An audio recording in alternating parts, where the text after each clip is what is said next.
sama dirinya. Jadi kenapa saya akhirnya memiliki secara pribadi mau melaporkan. Tapi tadi saya di jalan menelepon ketua umum bahwa saya akan melakukan pelaporan. Tapi Pak Surya memerintahkan kepada saya untuk tidak boleh melaporkan yang bersangkutan. Jadi saya ini sebenarnya udah siap, udah melaporkan. Tapi tadi perintah ketua umum untuk tidak boleh melaporkan yang bersangkutan. Kebetulan tadi Pak Anies juga mem-WhatsApp saya untuk meminta juga yang sama. Pak Anies pengen fokus ke depan ini dalam rangkaian pemenangan, dalam strategi pemenangan Capres 2024. Jadi dalam hal ini juga saya menjelaskan kepada teman-teman, mengklarifikasi bahwa apa yang disampaikan Pak SBY yang tadi saya sebutkan tidak benar. Itu bohong. Tapi juga dalam perspektif politik, harusnya seorang mantan presiden menyampaikan secara utuh apa yang terjadi sebenarnya pada tanggal 25 Agustus. Itulah pokok masalah yang kenapa saya harus hadir di sini. Jadi itu aja. Cuman karena perintah ketua umum Pak Surya mengatakan tidak boleh, maka saya urungkan niat untuk tidak jadi melaporkan Pak SBY. Demikian. Jadi ini melaporkan atau gimana, Pak? Apa ini, Bang? Di sini tadinya mau melapor ini. Sekarang Karena ketua umum tadi pas mau turun perintahnya nggak boleh, saya nggak jadilah. Nggak main tadi karena memang nggak boleh ketua umum menyampaikan pelaporan itu. Saya tadinya secara pribadi mendengar apa yang disampaikan Pak SBY, terketuk hati saya loh. Kenapa kok Pak SBY mengatakan yang tidak sebenarnya? Tapi saya mesti klarifikasi. Karena saya di dalam ruangan itu selama 2 jam menerima cerita tentang proses Pak SBY waktu 2004. Jadi gitu teman-teman, saya mengklarifikasi karena perintah ketua umum tidak boleh melaporkan, saya urungkan niat untuk tidak jadi melaporkan Pak SBY. Bang, tapi sebelumnya sempat ada obrolan langsung nggak ketika Demokrat atau diselesaikan secara kekeluargaan gitu?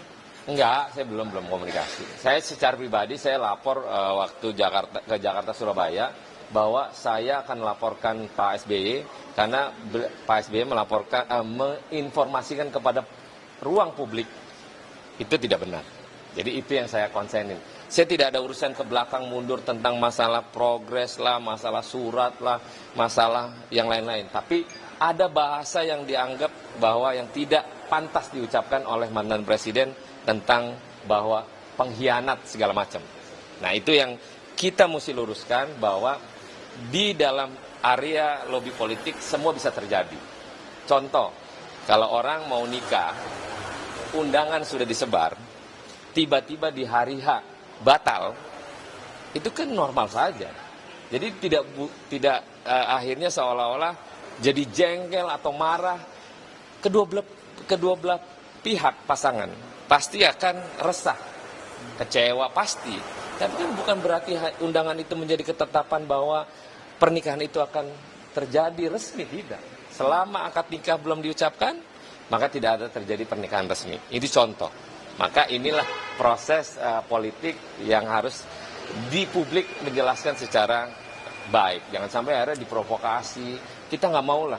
Nasdem itu Pak Surya, hatinya tidak ada punya niatan menjadi pengkhianat. Tidak ada dalam mukanya.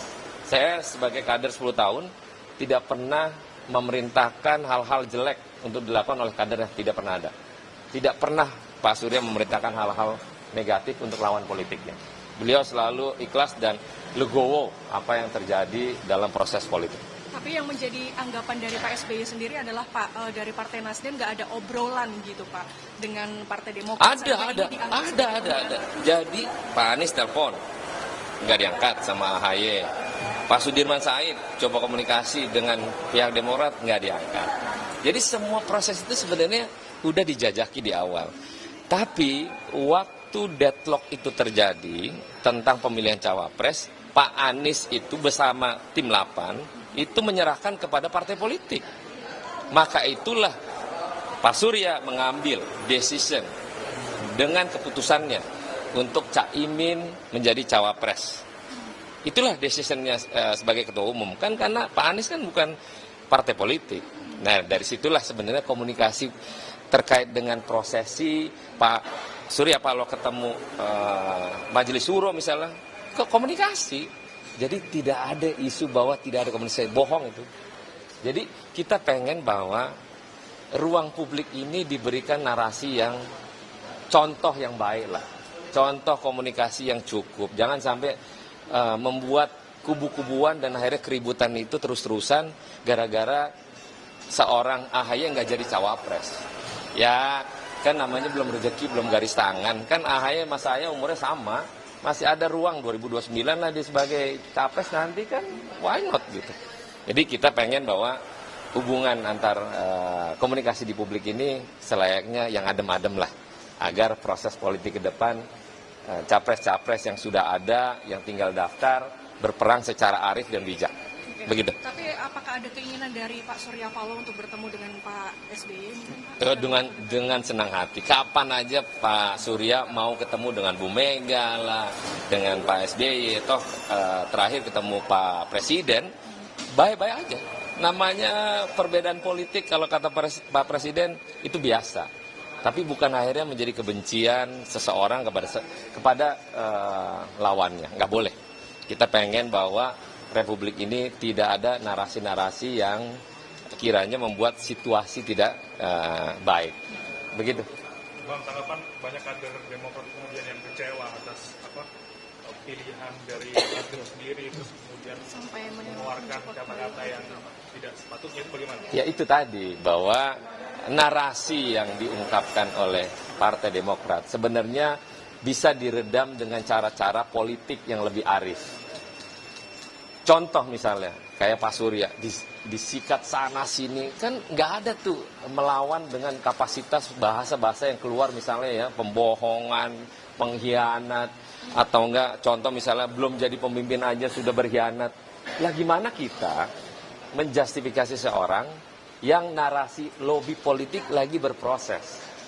Kalau belum ada tanda tangan kedua belah pihak atau ketiga partai koalisi secara resmi memilih cawapres, mestinya juga jangan kepedean. Kita kan harus ya bismillah lah. Kalau garis tangannya AHY akan menjadi cawapres kemarin, dia tidak akan lari.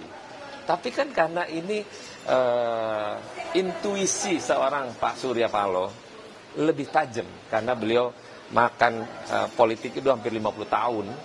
Jadi kita berharap bahwa jangan ungkapkan narasi-narasi yang akhirnya memprovokasi masyarakat atas kebencian yang tidak berdasar. Begitu. Ya? Sebelumnya rencananya itu pasal UTE Bang ya? Undang-undang UTE. Tapi mengurungkan niat karena tadi pas mau turun Pak Surya mengatakan sudah kau nggak boleh melaporkan seseorang, sudah kau balik kantor katanya. Berarti penegasan lagi aja Pak, untuk pengkhianatan itu nggak ada ya Pak? Nggak ada. Kan normal lah, politik kan berbeda pandangan, berbeda lobby, berproses itu kan semua berjalan sampai titik daftar capres-cawapres nanti. Jadi semua itu masih dinamis. Jadi demikian, terima kasih teman-teman. Terima kasih. Oke. Udah nyebar undangan ya? Udah nyebar.